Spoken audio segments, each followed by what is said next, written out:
ओम नमो भगवते वासुदेवाय।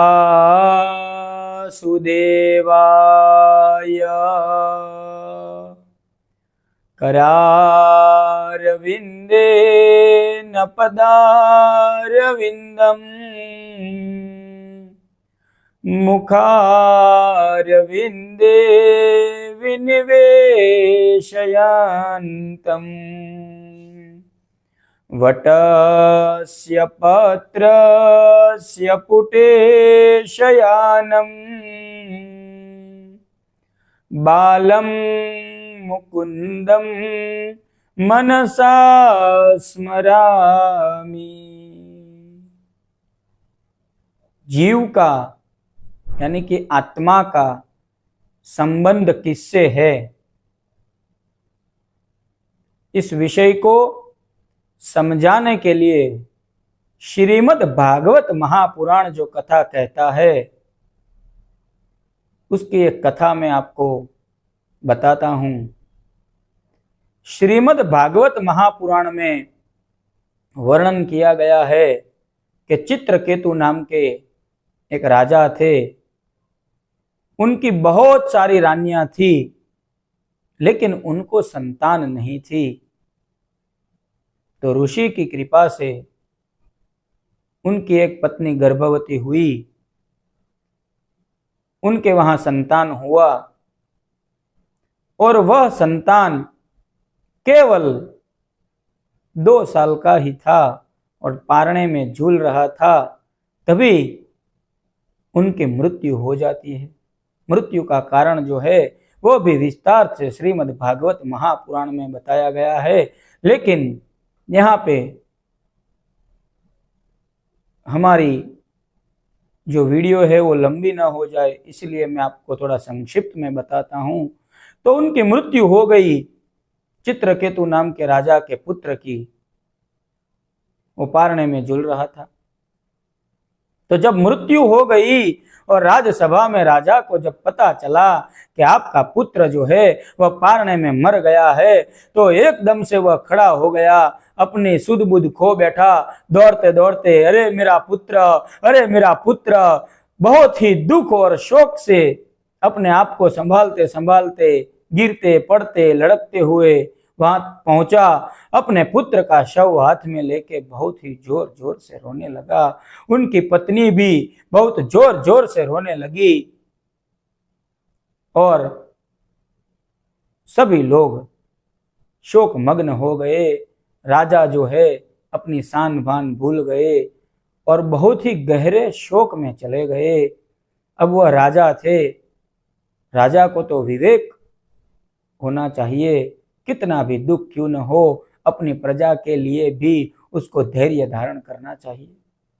विवेक दृष्टि के बल से अपने धैर्य को उन्हें धारण करना चाहिए था। लेकिन पुत्र की मृत्यु का विरह, तो बहुत ही जोर जोर से रोने लगे। तभी उस समय वहां से नारद जी निकले। तो नारद जी ने देखा कि अरे राजा तो बहुत शोक में है।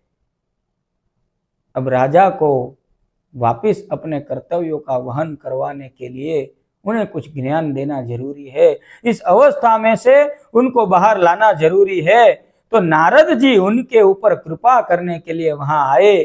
चित्रकेतु नामक राजा जोर जोर से रोने लगे। नारद जी को पदार्घ्य भी अच्छे से नहीं कर पाए, बहुत ही शोक मग्न थे। तो नारद जी ने कहा कि अरे राजन, अगर साधारण व्यक्ति की यह स्थिति हो तब तो समझ में आता है, आप तो राजा है, ज्ञानी है, और आप इस अवस्था में इतने लंबे समय तक शोक करते जा रहे हैं, यह आपको शोभा नहीं देता। तो चित्रकेतु नामक राजा कहते हैं कि नारद जी, आप तो विरक्त है, आप कैसे जान पाएंगे कि पुत्र की मृत्यु का दुख मनुष्य के लिए क्या होता है। तो नारद जी ने कहा कि शव तो आपके सामने पड़ा है, शव की तो कोई मृत्यु नहीं होती, और जो आत्मा इस शव को छोड़ के चला गया है वह आत्मा भी अविनाशी है। तो आत्मा की तो मृत्यु होनी ही नहीं है कभी, क्योंकि वो तो ईश्वर का अंश है। और शव जो है उसके लिए अगर आप विलाप कर रहे हैं तो वो तो आपके सामने पड़ा है, वो तो कहीं गया ही नहीं है, वो तो नाशवंत है, तो उसके लिए भी क्या शोक बनता है? आपके सामने तो पड़ा है। अब रो किसके लिए रहे हैं? क्योंकि आत्मा जो है उसकी मृत्यु नहीं है और शव जो है वो आपके सामने पड़ा है। तो केवल मोह के लिए आप रो रहे हैं कि अब ये चलता फिरता नहीं है, अब ये रोता नहीं है, जीव निकल गया है। और फिर भी अगर आपको मेरी बातें समझ नहीं आती तो मैं मेरी शक्तियों के प्रभाव से उस जीव को यहां बुला सकता हूं। अगर उससे आप थोड़ी देर बात कर ले और आपके मन को शांति मिल जाए तो ये कार्य भी मैं कर सकता हूं। नारद जी की बात सुनने के साथ ही चित्रकेतु नामक राजा कहते हैं कि हे नारद जी, अगर उस जीव को थोड़ी देर के लिए आप यहाँ पे बुला ले और हम उससे बातचीत कर ले तो ये तो आपकी बहुत बड़ी कृपा हो जाएगी हमारे ऊपर। हम उसके साथ बातचीत कर लेंगे तो हमारे दुख कुछ अंश तक शांत हो जाएंगे, हम अपने आप को धैर्य दे पाएंगे, हमें सांत्वना मिलेगी। तो नारद जी ने उस जीव को बुलाया, उस जीव से कहा कि अभी अभी आप इस शरीर को छोड़ के गए हैं।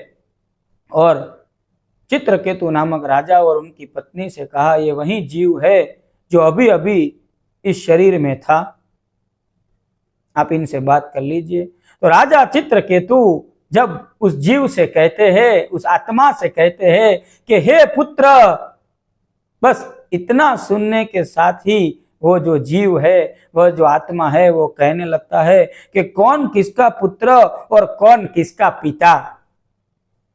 ये जीव कहता है, आत्मा कहता है कि आप मुझे पुत्र कह के संबोधित कर रहे हैं, न तो मैं किसी का पुत्र हूं, न मैं किसी का पिता हूं, न मेरा कोई पिता है। अरे मैं तो आत्मा हूं और केवल अपने कर्मों की गति अब भुगत सकता हूं, इसके विपरीत मैं कुछ कर नहीं सकता। मैं तो परमात्मा का अंश हूं, सुख दुख से पर हूं, मैं एक जीव हूं, मैं एक आत्मा हूं।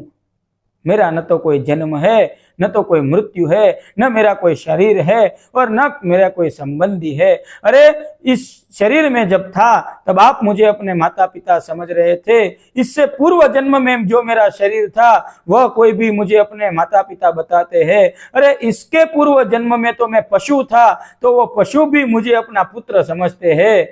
इस तरीके से देखा जाए तो कौन किसका पिता है, कौन किसका पुत्र है? मैं तो एक स्वतंत्र जीव हूं, आत्मा हूं, न मेरा कोई पिता है, मैं तो केवल परमात्मा का अंश हूं, वह परमात्मा ही मेरा पिता है, इसके विपरीत मेरा किसी से कोई संबंध नहीं हो सकता। यह कह के जब जीव चला गया तो चित्रकेतु के हृदय में वैराग्य प्रकट हो गया कि बात तो सच है। अरे जीव तो स्वतंत्र है, मुक्त है, न तो उसकी कोई जन्म है, न तो उसकी कोई मृत्यु है आत्मा की। हम केवल जो कर्म करते हैं वही आत्मा से जुड़ते हैं और वही गति वो प्राप्त करता है और उसी से उसके आने वाले जन्म होते हैं, उसी से उसने यह अवतार भी धारण किया है। तो उस आत्मा को परमात्मा तक पहुंचाना यही मनुष्य देह का सार्थकपन है।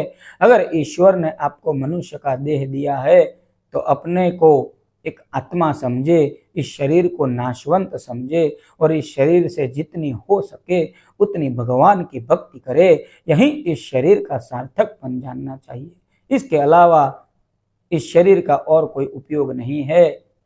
तो इस शरीर से, मनुष्य देह से जितनी हो सके श्रीमद् भागवत महापुराण की कथा सुने, भगवान श्री हरि नारायण की भक्ति करे। तो आत्मा जो है वह क्या है, जीव क्या है, जो श्रीमद् भागवत महापुराण में समझाया गया है, वही ज्ञान मैंने आपको दिया। नमो नमः।